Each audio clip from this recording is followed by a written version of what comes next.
Good evening and welcome to Fizzy Brain. My name is Aubrey Blakeledge. I am your host, and this is a stream, podcast, vlog, vanity project thing talking about creativity from the viewpoint of a weird, fizzy-brained bard wizard, which is me. Telling you guys, the people who keep me on the road, how I stay on the road and what I do, sharing the strange lengths that I go to avoid actual productive work. So, what I do is this podcast is split into two parts, and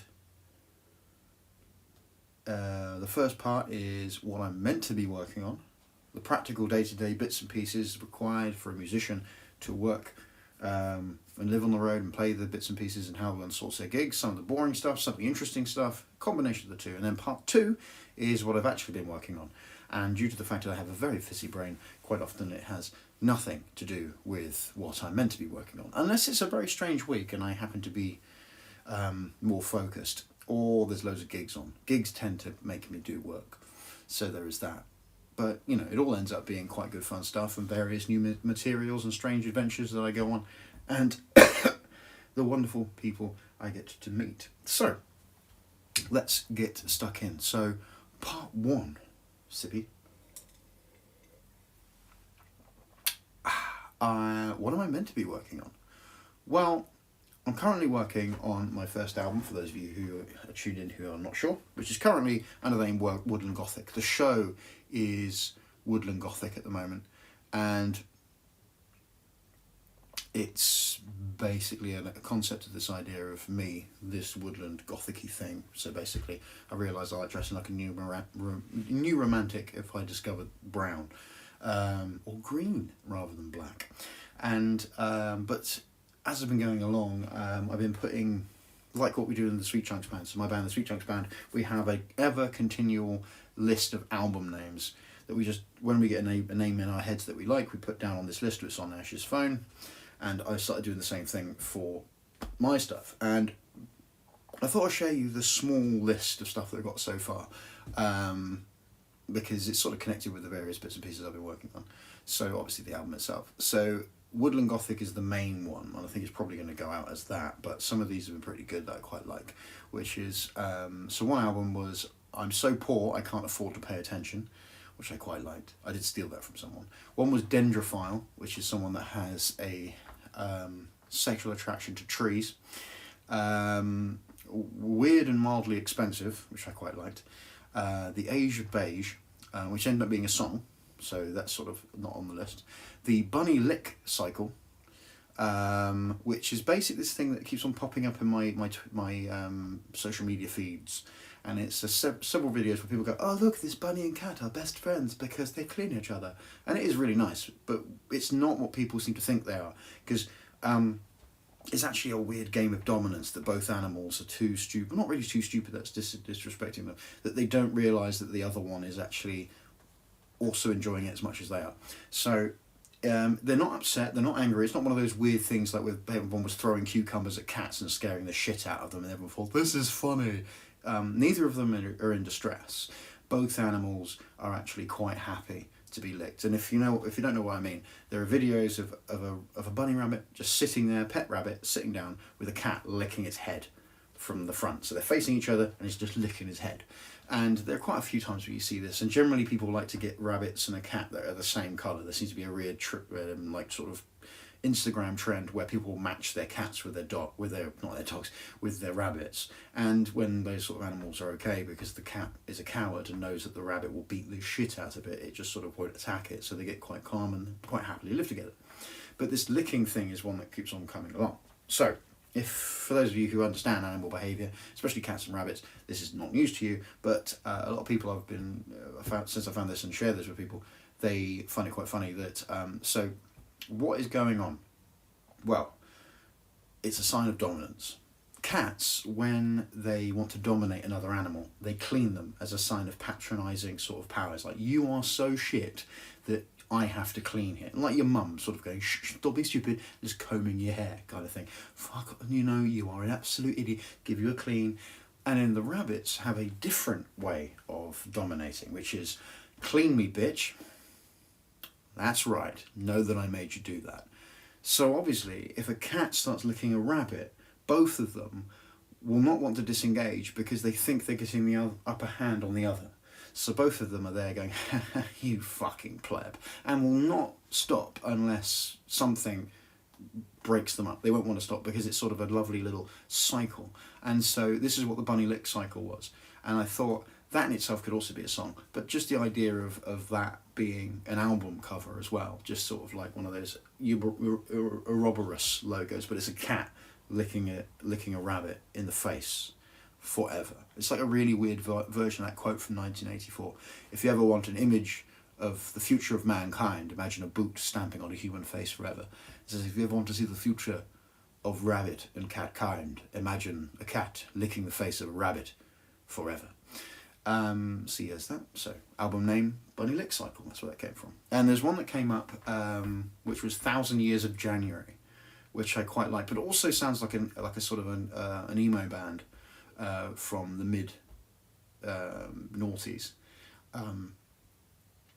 who probably got involved. One of their members, probably the guitarist or the lead singer, was involved in a sex scandal, you know, that kind of thing. But yeah, that was kind of potentially being the album name. I'm going to stick with Woodland Gothic because I still like it, but I'm still going to collect these album names. And if I get a little batch of good ones, I'll bring them up on Fizzy Brain, because I might as well share them with people because they're good fun. But 1,000 Years of January, I think, is going to has been turning into a song. I've got a little bit of a melody working out, so that might appear on the album, but we don't know. But one thing, I'll go on first, because 1,000 Years of January came up from my first rehearsal for a play that I'm working on. I'm currently rehearsing a play that I didn't write, so it's not one of those. It's an actual paid acting job, and I am an actor getting paid money. I know, it's weird, isn't it? So my next one is on Thursday, and I'm going in and rehearsing and learning, and it's absolutely great, and I'm working with a bunch of actors that are properly trained and know what they're doing, and yet don't make me feel like a complete fucking fraud, and are welcoming my input, which is great. So I'm an actor now. Ha ha ha, I'm a thespian. Like an absolute bad end. And anyway, that's where the 1,000 Years of January came from, because it just became a sentence that was just popped up when we were talking about it, because I'm sure, well, as we all feel, that never-ending thing that is January. And it sort of fitted for me quite a bit, because now that we're in February, I survived my first month as a self-employed musician. Woo! And I didn't die. Despite the fact January, about two-thirds of the way through January, I had 3 of the 4 major fuck-ups a small business can get, especially as a new musician, can get. So I basically had, and I'm not naming names or doing shows, just I think it's quite funny that I've survived these. So I've had a venue double book, which you guys are aware of. I've moved around, and the naming and shaming is not this one, because you guys were aware of me doing it, and they've also helped me fix it. So they caused the problem, they helped fix the problem, so that's fine. But it still was a pain in the arse when I had to cancel one of the shows. But yeah, so I've had a gig cancel, not pissing off actually. So originally the show in London had Jared Clark, also known as Pepper Coyote, an old friend of mine, who actually helped do the vocal coach work on the last album, because I was knackering my voice up every night, and he's a chorister, which is how I got to know him. And he does a lot of tours in the US with conventions and such, and he was coming to the UK, was going to come and join, and he had made his tour especially to come over and do this gig in London. And then it was cancelled, and then we can't find a replacement in time, and the venue can't help until March. So basically, as he's here at limited time, we can't get him to play, which sucked balls. But you know, we're still playing in Southampton. So there was that. It was a lot of a big headache, but everyone ended up being okay with it. Ended up being relatively right, and everyone was nice and lovely, and we moved on. It was great. And so yeah, so we went on from there. So that was that one. So that was the gig that was cancelled. I was ill, as I may have mentioned on social media. I didn't go on about it, but yeah, I was ill for a bit, and then missed several of 2 gigs I had to cancel because of being ill, and then which is great. And then I had a venue not pay me, great, loved that, and I still survived. So here we are, still going, and still actually enjoying myself, and the preparations I made for taking into account that issues might happen, and then January sucks. So I survived January, which is the shittest month for a musician, especially self-employed one, with all those fuck-ups happening. I mean, the only big problem I haven't had is a major technical failure. So if I have a major technical failure of a piece of essential equipment, say my guitar explodes, the laptop dies, something like that, that would complete the set, and that means the rest of the year should be relatively, like, problem-free. So if it is going to blow up, I prefer it blow up now, so then I can, you know, get the January of hell out of the way. But, like I said though, got through all those things, still going, and this is where, yeah, that 1,000 years of January came up and became quite a thing, because it was sort of like, it has fucking felt like it. At one point I thought it felt like a genuine moment where I thought I've been doing this for 6 months, and it was only a third of the way through January, because of all these problems happening. But here we are on the other side and doing marvellously. So yeah, a positive thing. Got a great name out of it. Made some great friends in this this acting gig, which is really exciting, and potentially got some more work out of it. Doing a murder mystery, which is quite interesting. So I might be doing a murder mystery as one of the characters. One of the things they did ask, do I do magic? And I said, no, sadly not. But they went, doesn't mind, we want to get you along anyway. So I could potentially be doing that, which would be a bit weird. Paid work, acting stuff, learning more bits and pieces, make me a better compere. More about compere later on. And in fact, actually talking about comparing, that leads me on to the next thing I'm meant to be working on, which I was doing, which was sorting out the listings. Like I said, the Awkward Strawberry show, the first one is still going ahead on Valentine's Day at the Hobbit. Tickets are available, ticketsource.com/awkward strawberry. You can find it all there. The 15th is the one that's been cancelled and rescheduled, and it's going to be a free show with no tickets, you don't have to worry about it. And the Pit at the 28th of February with Madam Misfit, Sam Tucker and B-SYDES is also, the tickets are available for that as well. From the same location, Ticket Source, search for the Awkward Strawberry, and it's all there. So yeah, there is that, which is good. So got the listings out. If you're a part of my Patreon, we'll be talking about this a bit later on as well, but I'm trying to sort of make a version of my Patreon account where people can follow, so they can get up-to-date information without all of the bollocks that you get on other social media, because there's obviously the tier. I try to keep it with 2 tiers. I've only paid like £3 a month, but for people who want to just know what I'm doing for free, you get all the listings, all of the sort of social media stuff there, and it's a great way of actually getting in contact with other musicians, artists, bands and such, in a way that you don't have ads or feeds or any, sorry, not feeds, you have a feed with no ads and no algorithms. You just literally get updates whenever the artists you're following put things up. I know, it's fucking mental, isn't it? Who'd have thought if you just clicked follow, that person you followed will tell you what they're up to, and that's it. So at the moment, I'm gonna use all the other bits and pieces, because, you know, a lot of people don't want to keep changing, and I completely respect that, and so I put material out. But if you want to keep an eye on things, the most consistent and easier one to follow is Patreon, and also recommend you use that and find all your favourite artists and that as well. You can basically create your own social media feed from following free accounts of all your favourite bands. And if they're using their brains properly, the free account will also have all their listings, so you can keep an eye on new album releases, merch releases and all that for free. And if you want to put some money in, you can pay some money.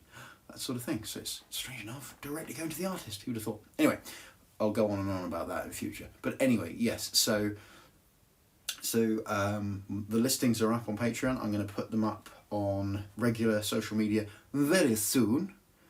And then that'll be going all over the place. Just checking on chat. It says Aubrey Blakeledge, spotlight when? I have no idea what that means. I know what a spotlight is, but I'm thinking a very different thing, and a theatrical kind of thing. I'll come back to that later. Yes, so the listings are going to go up on social media for everyone to follow, and then I'm going to do Facebook events, because people still use those, over the next couple of days. Obviously at the weekend, I'll be doing fuck all, because it's my birthday weekend. So I'm going to go and play board games, and then get very drunk, and then watch rugby, and get very disappointed as an England fan, and get very drunk. It's going to be great. I'm going to watch England lose on my birthday. or the day after my birthday. I'm going to watch them lose against a very capable Ireland side, but enough of that. That's for another time. So yes, we've got listings and various bits and pieces. The Get What Are You Doing in My House tour has come to an end, and the last show was Eyeball Pools, which was absolutely smashing. I've got a couple of other house shows going on throughout the year, but that's the end of the big tour.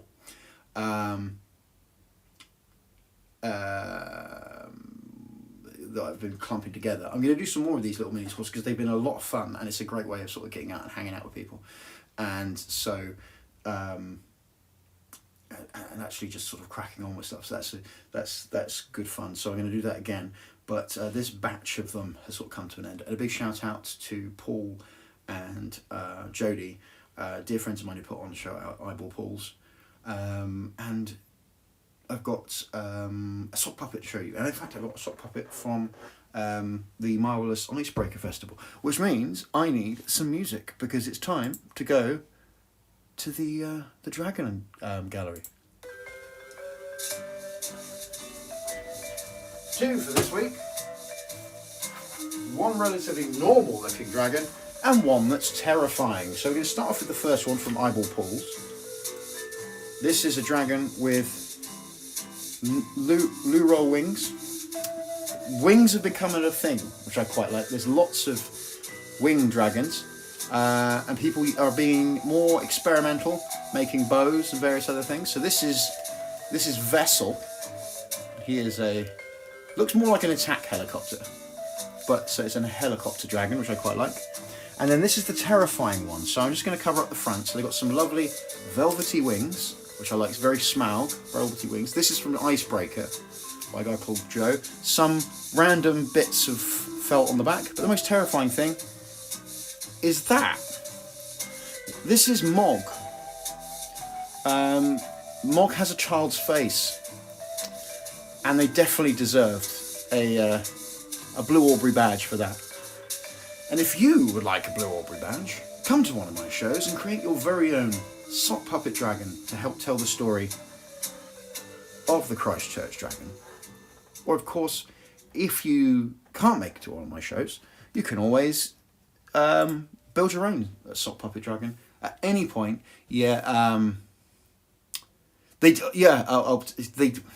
So for those of you listening on the podcast version, Ed is just screaming, and Smoke and Hyde has just said, did they bring the face with them, or did I supply the face? Because I should probably describe this, actually, because normally when I do the sock puppet dragons, you can imagine those listening on the audio version, it's a lot to describe it on the radio kind of approach. It's very similar. It has wings, it has scales, it's well made or it's badly made. Mog has a child's face in a tiny painting. It's a tiny painting of a child's face about the size of sort of the opening of a pint glass. And yeah, it's an oil painting of a child's face that's been printed out, which these guys brought with them and fixed on this sock. And what was interesting as well is the guys who brought me this terrifying face dragon called Mog, is that Mog is also the nickname of the child, because the child was actually the guy who brought it along as dad, because they went to Icebreaker and they decided to go to Icebreaker as a last minute thing. It's a lovely festival in Portsmouth. You get the chance to do it. It's like the first weekend, or last weekend in January, or the first weekend in February every year. Lots of unsigned bands and people like me, so it's always good fun. And these guys had decided to come along last minute. Why not give it a go? And the reason they were all together is they were playing Dungeons and Dragons. And then when they heard someone say, I need some help to make a sock puppet for a dragon, they thought, this is provenance. So they whipped out this tiny picture of a child's face.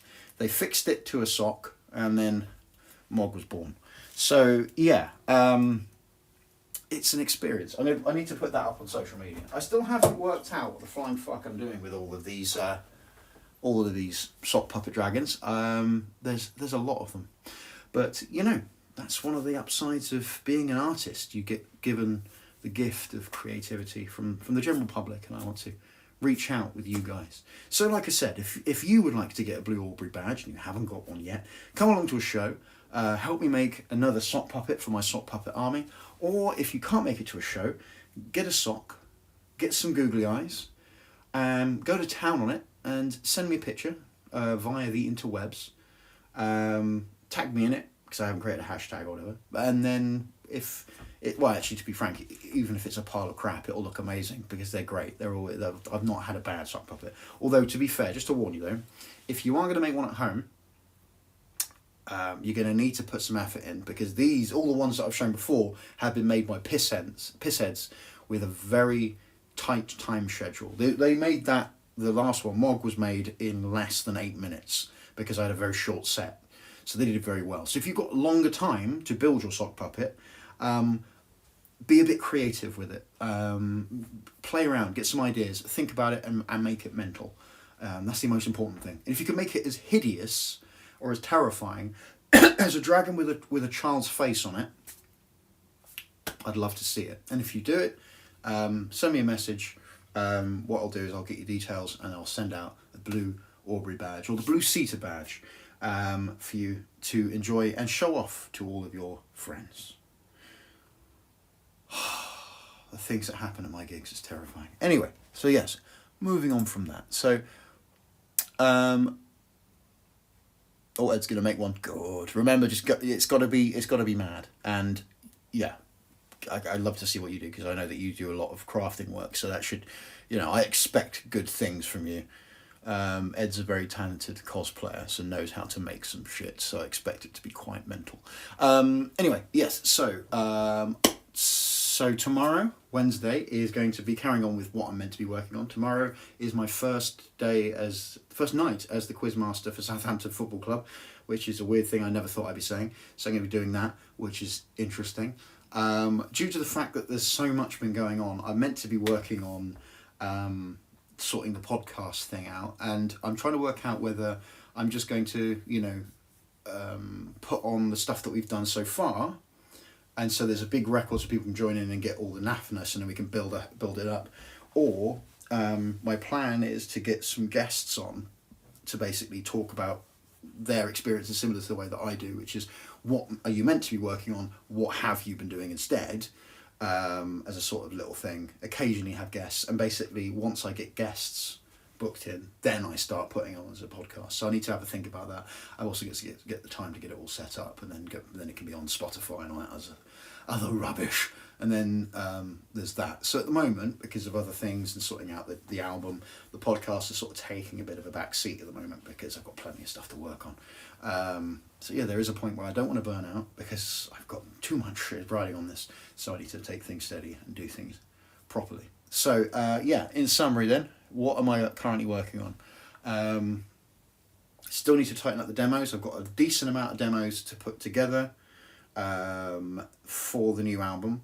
I've got a couple new ideas that I'm going to demo out, and then that means I'd rather have more so I can cut some back, so that's going well. We've got some new album names I put forward. Oh, I forgot to mention, one of the things I did my list of album names, I was thinking of using one of my standard greetings as the name for, if I go out as doing Aubrey Blakeledge stuff, and go out and with a band version of the album when it's done, I need a band name, because obviously I don't want to do, not saying it, there's no problem like Sweet Chunks is over or anything like that. Sweet Chunks is still a thing. We're just taking a break because Ash is doing this Iron Man thing. He's running, if you're not sure, he's doing fitness. Insane, man. But if I decide to do a mini tour with a band, I need a band name. And so I've decided to use my common greeting, which is Aubrey and the British Puffin Crew. I quite like that one. Sort of, yeah, that's pretty good from the chat there. But the one that I was going to go for is, normally, if those of you who know, that if I see someone I haven't seen for a while, I go, oh my God, it's that guy. And so I've decided that my band is going to probably, unless I find something better, Aubrey Blakeledge and Those Guys. So I'm going to be, hello, I'm Aubrey Blakeledge, and look, it's Those Guys. So that's potentially going to be my band name. I can call him Mad for Fitness, but I'm doing a marathon. That is very true. I may not do the marathon, because I've actually realised that the day before marathon I'm putting a gig on in Bristol. So that means I've got to come back from Bristol in the morning at like 6 in the morning on the first train to then run to the start line to then do a fucking marathon. So it may be a bad idea. I may have to, oh, excuse me, yawning already. I may have to chicken out of the marathon. But yes, it is a bit kettle and pot kind of black situation by complaining about fitness while I'm doing a marathon. But he's doing a triathlon where the bit of running is a marathon. So, you know, he's doing a bit much, in my opinion. But fair play to him, but it's a bit much. So yes, album names, listings are up. The tickets are available on the Awkward Strawberry ticket source link. Got the Sock Puppets, Vessel and Mog. We see a big shout out to Eyeball Pauls. Got gigs, quizzes, podcasts, and all such things. So that's the end of part 1 of tonight's Fizzy Brain of what I'm meant to be working on. And now a lovely word from our sponsors.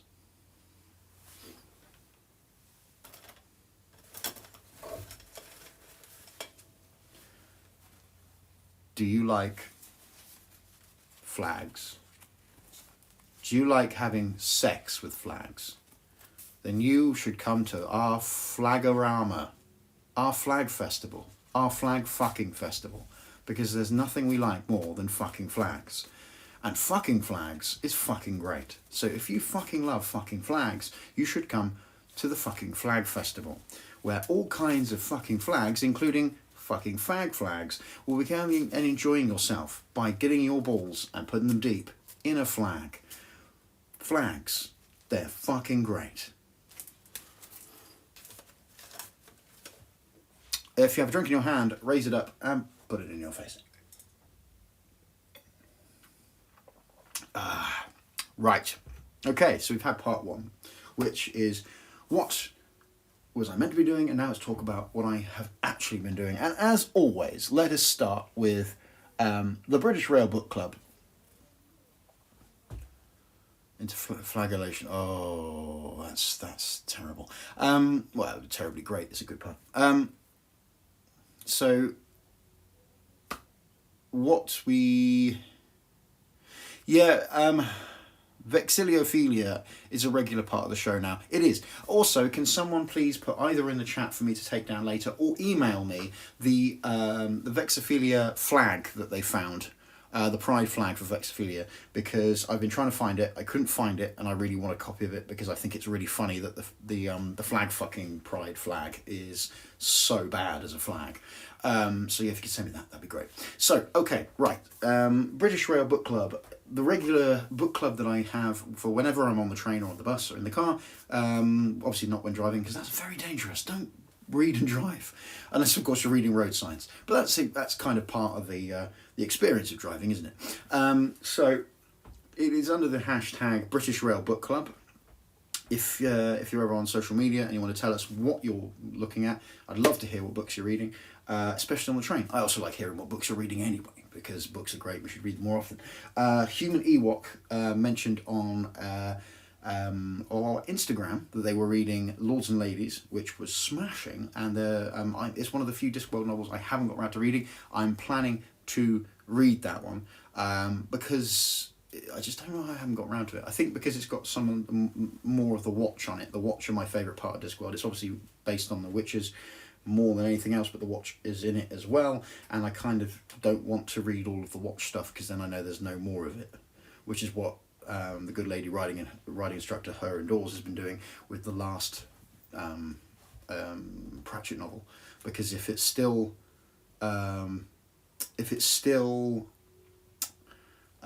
not been read, then it's still got the potential of being many books, and it's never ending. It's sort of a weird thing. I think she's going to plan to read it on a deathbed, or potentially beat me to death with it on my deathbed. I'm not sure which.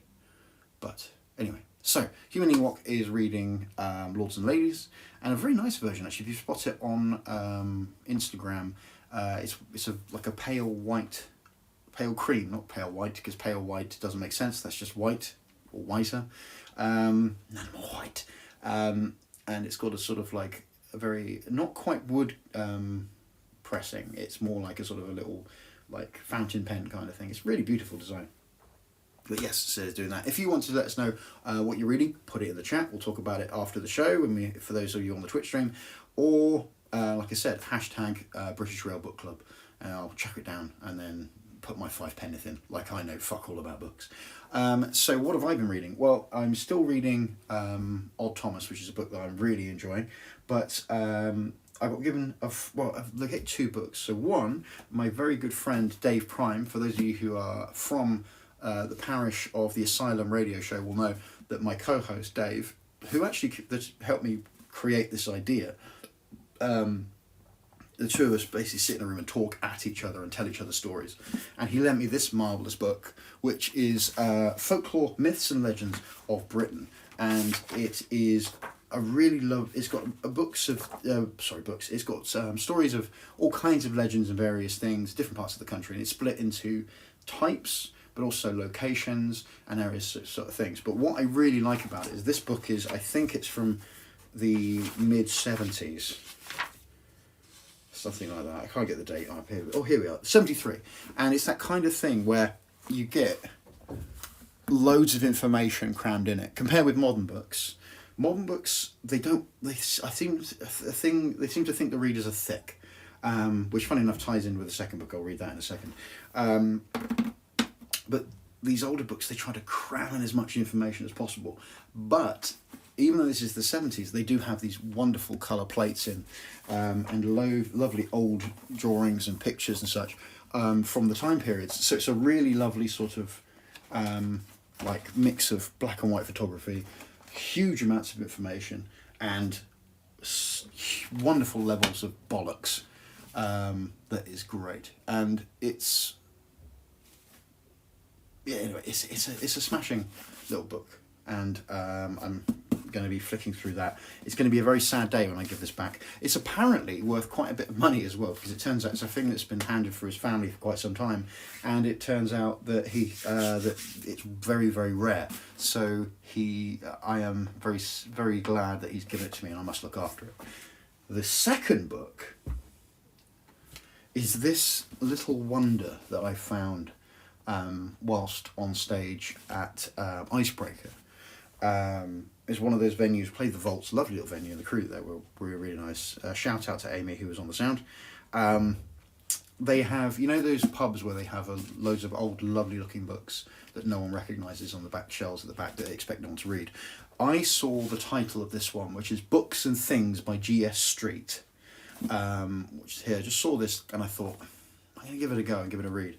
And the opening chapter is a thing of absolute beauty, and I fell in love with it. And because I basically got paid expenses, and it was a favour to my friend, I took this as part of my payment. So yeah, I got myself this book, which is from 1905, beg your pardon, and it's this lovely book printed in an old kind of way with very weird kind of pressings. For those of you listening on the audio, I'm just basically showing just the layouts of the pages. Is a hard thing to describe, but you know those older looking books where it's not really efficient the way that they've laid it out, but it's sort of quite fancy, and it's a lovely old binding as well, and so it smells of just old, wonderfully old book. But anyway, I'm getting excited over this, but I wanted to share it with you because I just thought I didn't pick it up just because I thought, oh, this book looks nice, or it's got a funny name. I picked it up because the first chapter is so far up my street, it put up a fucking shop that it's basically like Bill Bryson books or David Mitchell books that are based on opinion pieces they put in the newspapers. This one was actually put in the Times. So it's just basically this guy's thoughts and feelings about various things in the Times back in the late 1800s. And he then put it into a book and sold it, and apparently did well. And he's done several of these books apparently based on different subjects. And so this is about, let's say, books and things, but it's about art, it's about theatre, and various other things. And when I read the first chapter, I fell in love with this man, and I've been flicking through it, and you know when you find a kindred spirit in the past who aligns exactly with how you feel about things. And one of the things that I've often thought, particularly about modern art, not modern art because that's a movement, of the contemporary art that I've always found the most frustrating, is that it is so far up its own arse, and it likes being up its own arse, that the general public feel too stupid to understand it.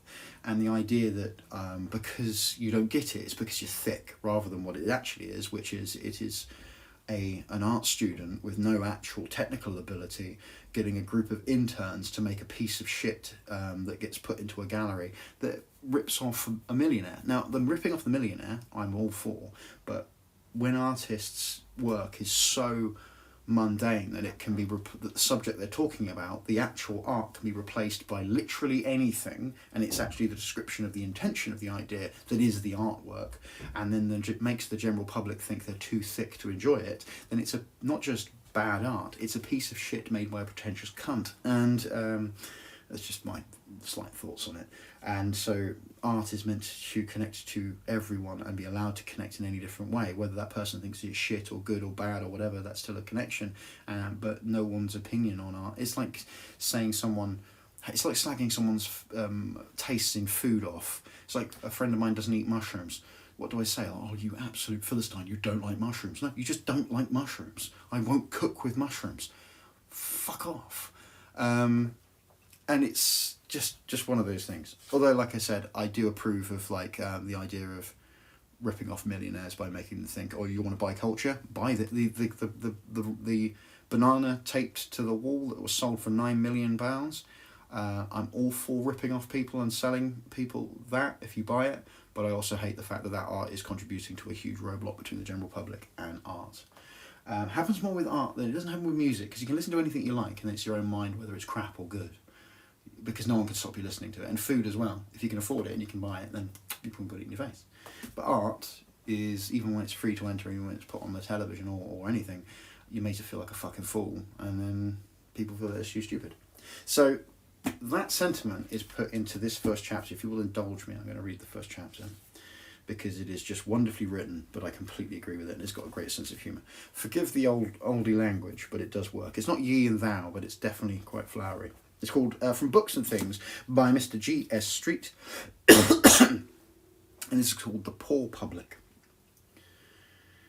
It is commonly called the Great Public, but I am rather sorry for it and would show my sympathy. It is so often attacked, poor thing, and I feel that it cannot defend itself.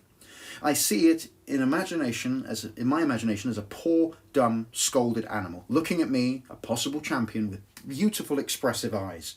Poor public, I say gently, what a shame. But brute, shout the other writers, many-headed beast, stupid, pig-headed, coarse, vulgar, imperceptive dolt. Get out! Get out! Dear. My acquaintance is happily miscellaneous, if I may affirm it without boasting for the sake of the argument, and I converse in my time with lawyers, doctors, sailors, soldiers, shopkeepers, porters, men of fashion, statesmen, and shampooers at the Turkish bath. I might lighten the list and add several sorts of ladies. Now, all of these people, for I have excluded artists in their ordinary sense of writers and painters and actors, make up, I suppose, the public. But my general impression of their conversation is anything but one of pig-headed vulgarity and the rest of it. How comes it then that the public has exposed itself to these unfortunate imputations? But a difficulty in the way of clear thinking on the matter must be dealt with first. Are these people the public?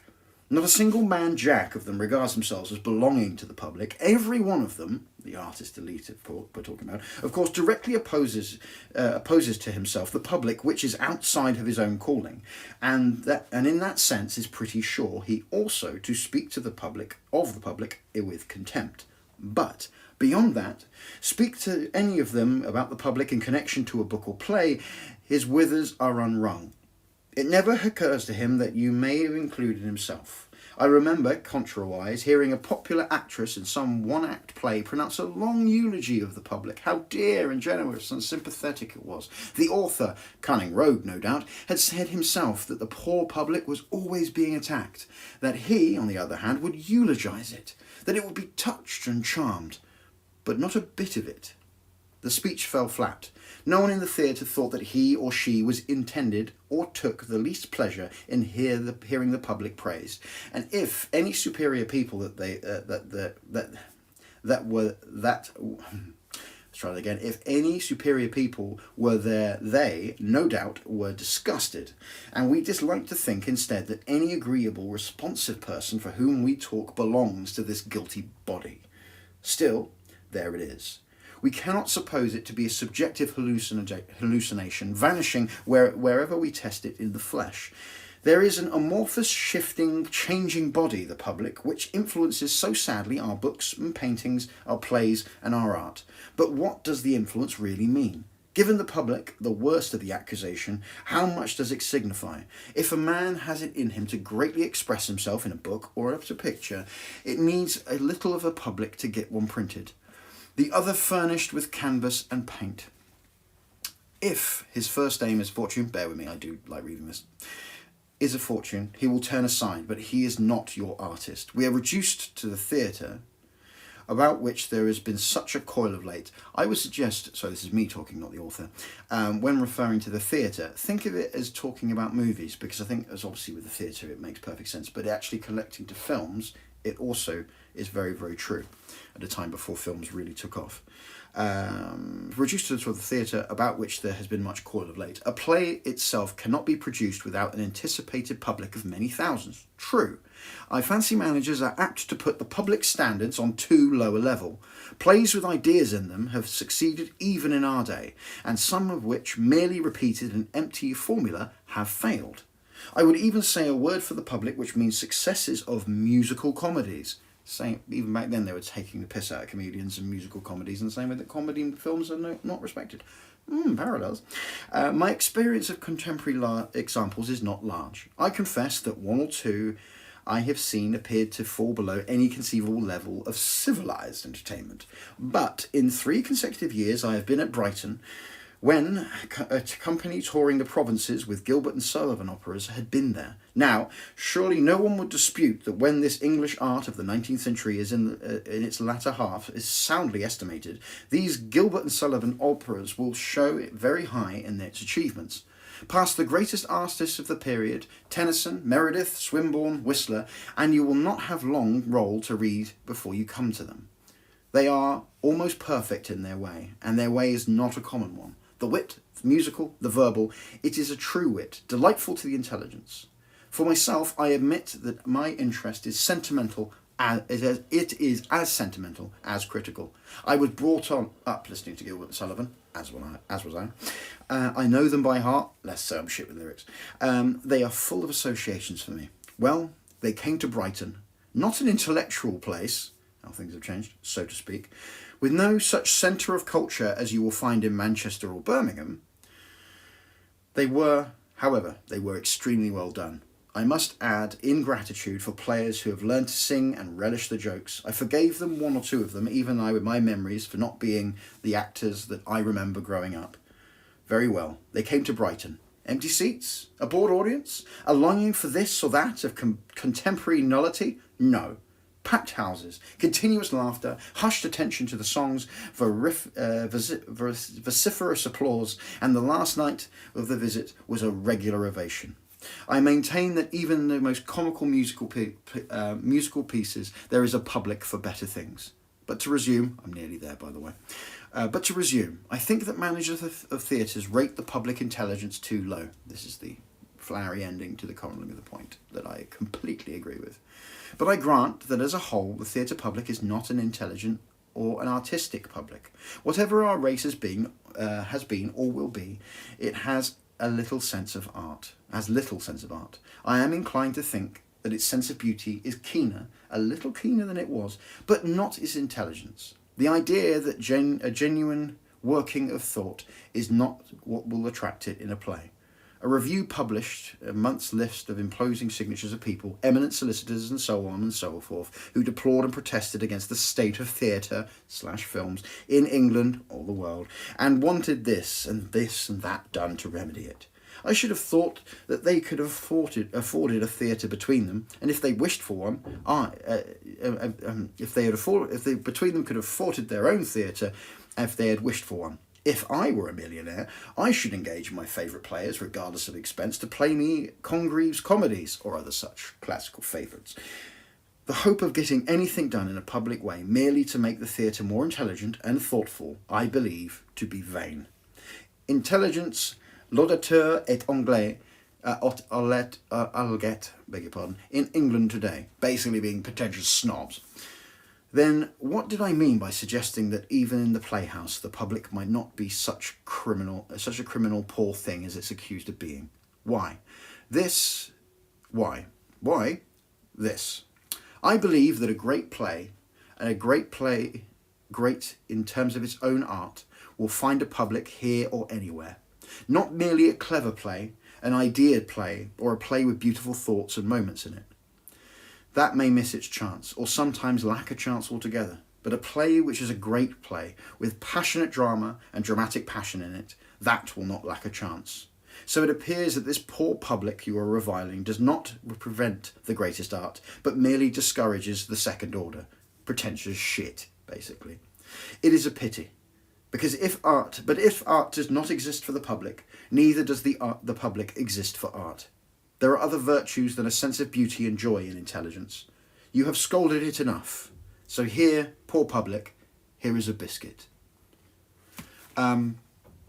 I fucking love this book. It's absolutely marvellous. There is a little essay similar to that about the class system, which is absolutely hilarious. Thank you for indulging me, by the way, and not wandering off. Some of you may have gone to make a cup of tea. I completely understand it. But I read that first paragraph and first chapter, and immediately fell in love with this book. It is absolutely marvellous, and I plan to read more of it. Not on the air, unless you guys desperately ask for it. But yeah, absolutely fell in love with it. There was something else I was going to tell you that just partially reminded me of that. You know what? I can't do it. I can't remember what it was. I'll let you come back to it. It was about giving the public a biscuit. I was going to give you a biscuit. Here's a biscuit. Never mind. Another time. Right. If you have a drink in your hand, raise it up and put it in your face. Right. So we discussed the ancient criticisms of art and moving forward, and that is the end of the British Rail Book Club. So if you're reading something more digestible than that, let me know what you're reading on the train or on the move with hashtag British Rail Book Club. It doesn't have to be British Rail, it can be anywhere. It sounded nice to say it like that, and that's what I was doing at the time. And I don't drive because, as you probably have noticed, I should not be behind the wheel of a vehicle because well, yeah, I'll get distracted and crash. So there's that. Okay, so we talked about that. Oh yeah, Six Nations. As I mentioned, it's going to be my birthday this weekend, so I'm watching the Six Nations. I had a smashing time in a pub, during the gig that I was playing at Icebreaker. Before my set, England played against Ireland, and yeah, it was a shambles. But I went to a pub to go and watch it, which was great.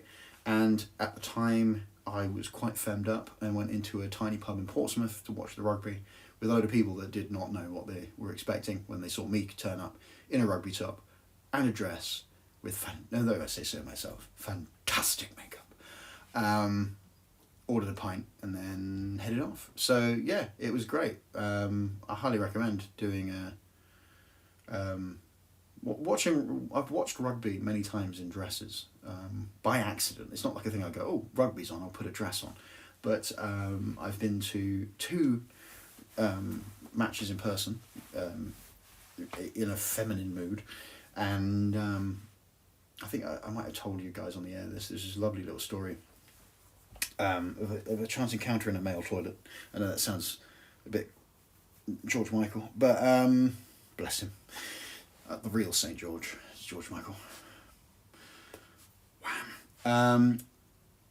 So I was at Bath, not in a Bath, the Rec, which is the ground of Bath Rugby Football Club, and we were watching Harlequins, the team that I support, and I was in my Quins top with a black dress, eye makeup on, and looking pretty fantastic. And I went to go to the loo, and as I often do,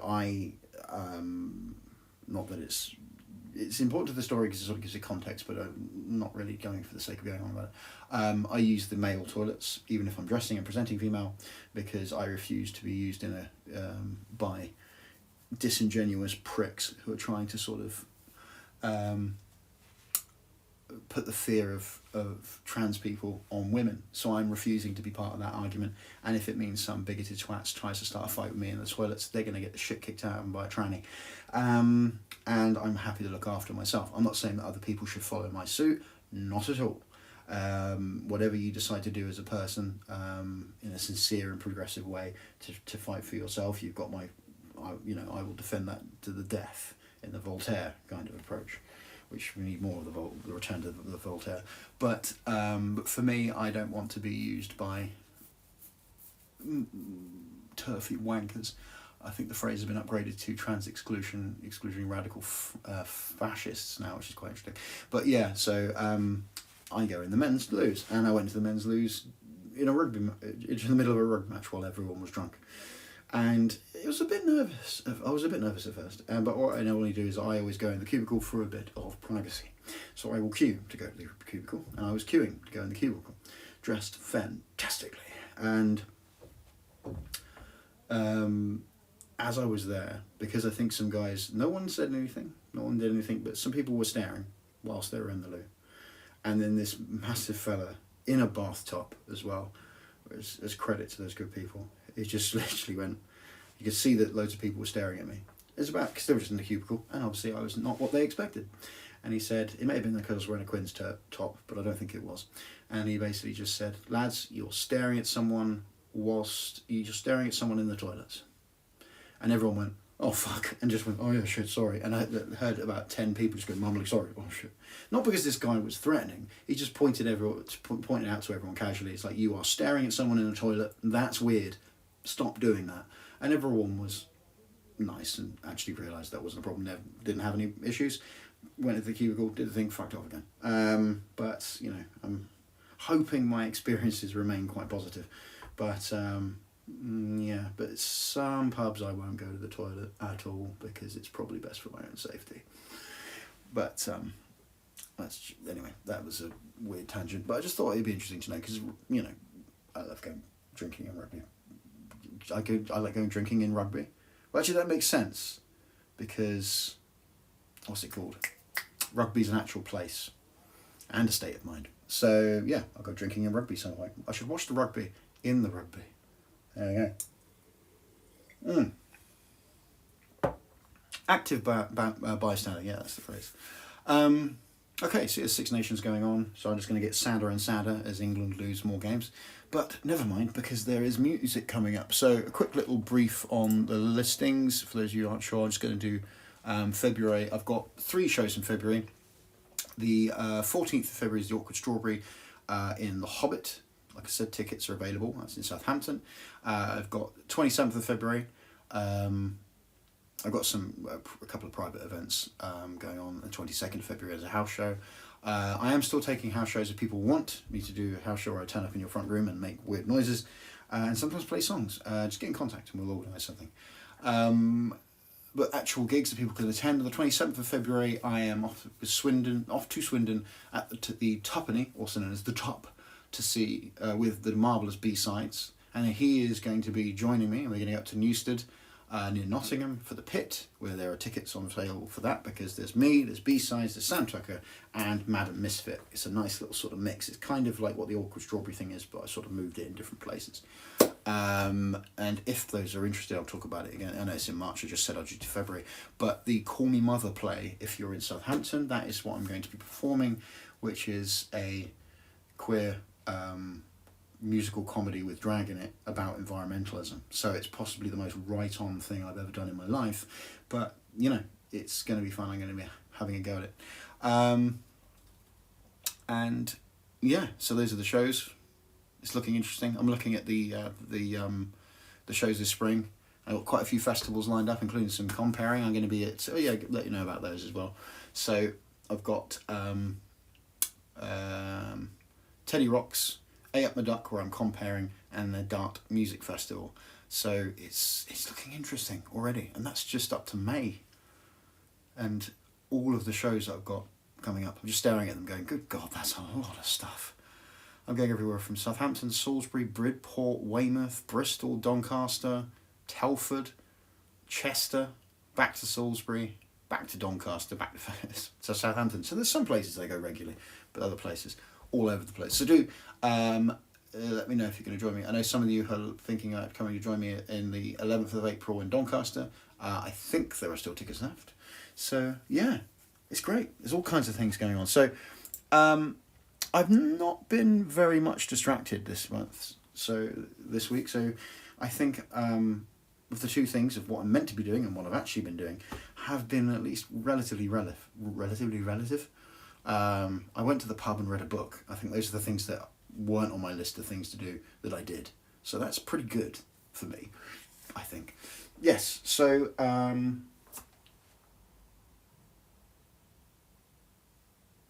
just thinking, I think that's everything. Right, okay. So we're coming towards the end of the show. For those of you listening on the podcast version or watching on YouTube, please come and join us on Twitch. Give me a follow and all that sort of thing. See if we can get up to 50. I'm on 44 followers at the moment. 50 sounds nice and round, and apparently that gives you a badge or something. I don't know. And then if you follow, or if you just come along for a couple of these streams, see if you like it. After the end of every recording, we just basically hang around for about half an hour or so, talking absolute rubbish, and I go back through the chat and find all the jokes that I completely missed out, and get some really weird tangents going. I wouldn't say too hot for TV, but too confusing for TV. That's for sure. So yeah, do come along with that. Regards to social media and such, all the usual ones, just search Aubrey Blakeledge and you'll find me on everything from Blue Sky, Threads, Faceache and Instagram. I'm not on Twitter because fuck that. Bandcamp, I'm on there at the moment. Give me a follow if you use follow on Bandcamp, and that's where my album's going to go. You can also buy copies of the Sweet Chunks LP on there. You can also find it on Sweet Chunks, the Sweet Chunks band on Spotify and Bandcamp as well. I will be setting up an Aubrey Blakeledge Spotify once the album's done, which will be very exciting. But for those of you on Patreon, you'll have links and such to the demos once they're recorded and they're actually not offensively bad. You'll get a preview of what that album sounds like before I start talking about crowd sourcing. So as I said earlier on, when it comes to social media, because it's all fucked, I'm trying to persuade a lot of people to come and join me on Patreon. I don't just mean to pay, I mean the free accounts where you can just get updates, because what I do for free, not behind any paywalls or anything like that, I put my listings, I put new musical releases, I put all my stuff that I put on regular social media goes on there as well. So if you want a feed of my stuff that won't be covered in adverts or Nazi propaganda or really racist things coming from your aunt, follow me on Patreon. And if you haven't gone on Patreon, consider it, because lots of artists and musicians and bands and such are on there, and it's a great way of, like I said, you can put my free stuffs on there, and you can keep an eye on all your bands, and your feed will literally have just the people you follow on it, which will be great. And if you want to, you can either buy or buy bits and pieces on Patreon, or subscribe and support your favourite bands. So give it a consideration if you haven't. Smashing. Okay, right. I'm going to be sticking around on Twitch for a little bit, having a little natter with these lovely people who've been listening, who've joined me live. So for those of you on the podcast, those of you who are watching on YouTube or whatever, I bid you farewell. Raise if you have a glass. Yeah, that was words. If you have a drink in your hand, raise it up and put it in your face. Good night.